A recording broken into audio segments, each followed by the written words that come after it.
Hello, welcome to this lecture, 1937 Elixir Sulfanilamide incident and the resultant 1938 Food and Drug Cosmetic Act. So without further ado, let's get on with it.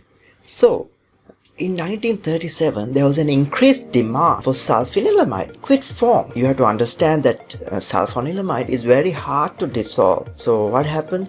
This brilliant chemist in this company, Messenger and Corporation, discovered that sulfanilamide actually dissolves in the commonly used antifreeze or diethylene glycol. So he was so happy, and then the company tested this formulation for aroma, for taste, for texture and presentation. But what they forgot was the toxicology testing, which is more important than all of those. But anyway, the company compacted the compound and sent 633 of those bottles all around USA. After all, how bad can the commonly used antifreeze be? It's quite safe.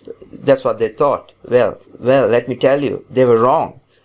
Shortly, the American Medical Association received reports of death, and their investigation led them to discover that it is in fact the solvent which is the culprit.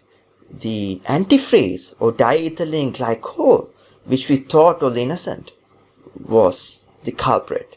So what did they do?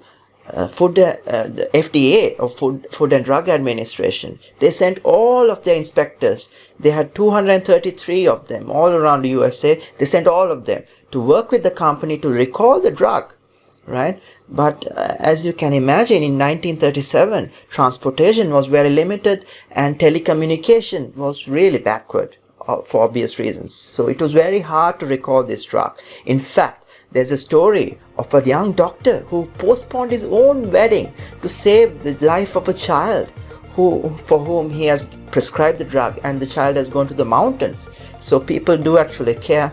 But unfortunately, around 100 people died due to this incident, and most of them were children.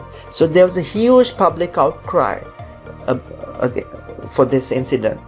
So what did the American government do? They came up with a legal act.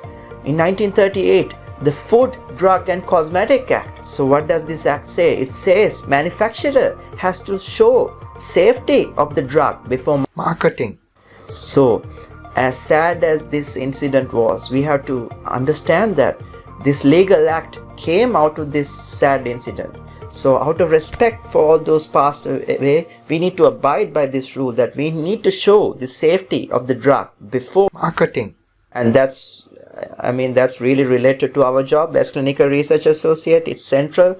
We manage the clinical trials in such a way so that we can show the safety of the drug before marketing. So hope you understand that lecture and appreciate how important this legal act is, and how history should be learned and appreciated for us to understand this concept. So ciao for now. I hope to see you in the next lecture. Bye bye.